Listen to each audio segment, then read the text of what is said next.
ನಮಸ್ಕಾರ. Kannada DV news Vijayapura. ನಾನು ಶಂಕರ್ ತುಂಟಾಪುರ್. ರಕ್ತವು ಕಣ ಕಣ ಕುದಿಯುತ್ತಿದೆ, ಹಿಂದೂ ಹಿಂದೂ ಎನ್ನುತ್ತಿದೆ, ಹಿಂದೂ ಹಿಂದೂ ಎನ್ನುತ್ತಿದೆ, ರಕ್ತವು ಕಣ ಕಣ ಕುದಿಯುತ್ತಿದೆ. ಆವಾಜ್ ಹಿರೇಮಠ ಅವರ ಹತ್ಯೆಯನ್ನು ಖಂಡಿಸಿ ನಾನು ಡೈರೆಕ್ಟ್ ಆಗಿ CM ಅವರಿಗೆ ಮಾತಾಡ್ತೀನಿ. ನಿನ್ನೆ ಆ ನೇಹಾ ಹಿರೇಮಠ ಅವರ ತಂದೆ ಅವ್ರಿಗೆ ಮಾತಾಡಿದಾಗ CM ಅವ್ರು ಏನು ಹೇಳಿಕೆ ಕೊಟ್ರಂದ್ರೆ ಅವ್ರದ್ದು ವೈಯಕ್ತಿಕವಾದಂತ ಒಂದು ಇದು ಇತ್ತಂತ ಹೇಳಿದ್ರು. ಅವ್ರದ್ದು ಸಮಸ್ಯೆ ಇತ್ತು, ಅದಕ್ಕಿದು ಆಗಿದೆ ಅಂತ ಹೇಳಿದ್ರು. ಸರ್, ಸಿದ್ದರಾಮಯ್ಯನವರೇ ಅವರು ಬೇರೆ ಯಾವುದೋ ಒಂದು ಬಿಜೆಪಿ ಪಕ್ಷ, ಬೇರೆ ಯಾವ್ದು ಪಕ್ಷದವ್ರು ಅಲ್ಲ.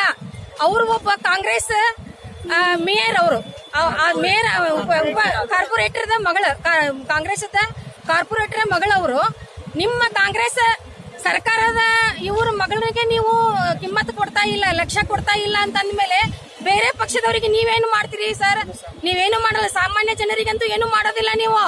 ನೀವು ಅಧಿಕಾರದ ಆಶಕ್ಕಾಗಿ ನೀವು ಏನ್ ಮಾಡ್ತಾ ಇದ್ದೀರಿ ಅಂತಂದ್ರೆ ಇನ್ನೊಬ್ಬರು ಹೆಣ್ಮಕ್ಳ ಬಲೆ ಕೊಡ್ತಾ ಇದ್ದೀರಿ. ಸಿದ್ದರಾಮಯ್ಯನವರೇ ಹುಷಾರಾಗಿರಿ.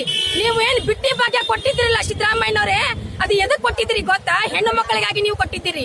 ನೀವು ಕೊಟ್ಟಿರುವಂತ ಆ ಭಾಗ್ಯ ಏನಿದೆ ಅಲ್ಲ, ಆ ಭಾಗ್ಯ ನೀವು ಕೊಟ್ರೆ ನಿಮ್ಮ ಸರ್ಕಾರ ಚೆನ್ನಾಗಿ ನಡೀತಂತೆ ನೀವು ಕೇಳಿಕೊಂಡು ನೀವು ಆ ಭಾಗ್ಯವನ್ನ ಜಾರಿಗೆ ತಂದ್ರಿ. ಅದು ಕೊಟ್ಟಿದ್ದು ಹೆಣ್ಣು ಮಕ್ಕಳಿಗೆ. ನೀವು ಅದು ಎಚ್ಚರವಿರ್ರಿ, ನೀವು ಅದನ್ನ ಮರಿಬೇಡ್ರಿ. ನೀವು ಆ ಹೆಣ್ಣು ಮಕ್ಕಳ ಆಶೀರ್ವಾದದಿಂದ ಇವತ್ತು ನೀವು ರಾಜ್ಯವನ್ನು ಆಳ್ತಾ ಇದ್ದೀರಿ.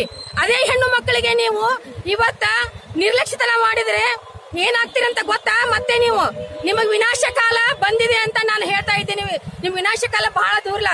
ಎತ್ರ ನಾರೇಶು ಪೂಜಂತಿ ತತ್ರ ರಮಂತಿ ದೇವತಾ ಅಂತ ಹೇಳ್ತಾರ. ಎಲ್ಲಿ ಹೆಣ್ಣಿಗೆ ಮರ್ಯಾದೆ ಗೌರವ ಕೊಡ್ತಾರೆ ಅಲ್ಲಿ ದೇವತೆಗಳು ವಾಸವಾಗಿರ್ತಾರಂತೆ. ಸಿದ್ದರಾಮಯ್ಯನವರೇ, ಇವತ್ತು ಸಾಮಾನ್ಯ ಜನರಿಗೆ ಆದಂತ ಸ್ಥಿತಿ ನಾಳೆ ನಿನ್ನ ಮನೆಗೂ ಬರುತ್ತೆ.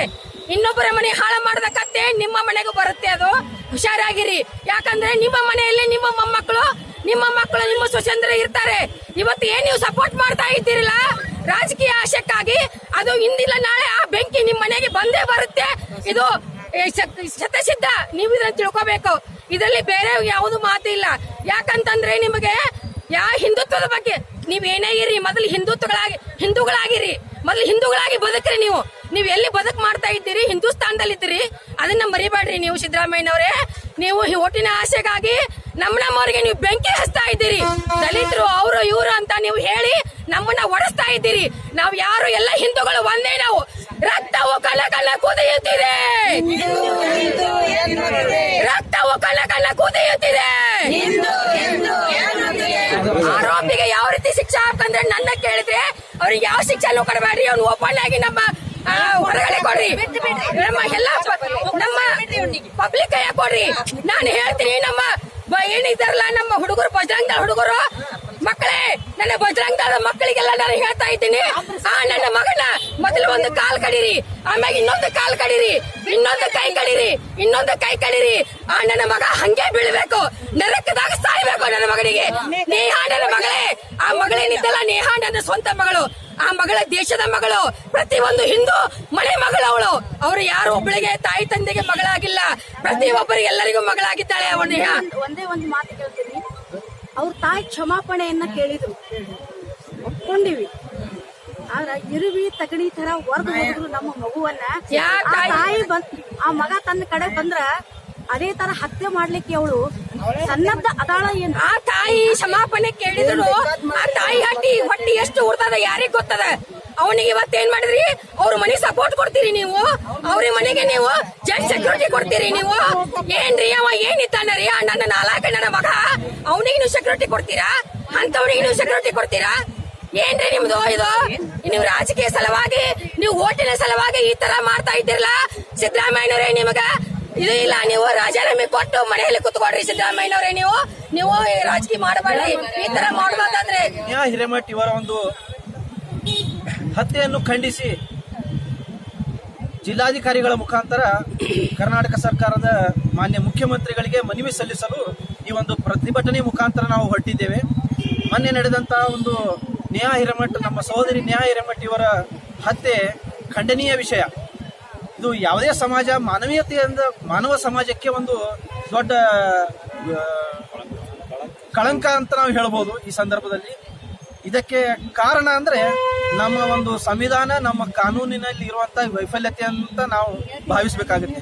ಕಾರಣ ಏನಂದ್ರೆ ಮೊನ್ನೆ ಒಂದು ಘಟನೆಯನ್ನು ನಾವು ಬೇರೆ ದೃಷ್ಟಿಕೋನದಿಂದ ನೋಡಲಾಗಿ ಆ ಒಬ್ಬ ಹಂತಕ ಎಲ್ಲ ಒಂದು ತಯಾರಿ ಮಾಡಿಕೊಂಡು ಬಂದು ಹತ್ಯೆಯನ್ನು ಮಾಡಿದ. ಆದ್ರೆ ಪರಾರಿ ಆಗಲು ವಿಫಲನಾದ.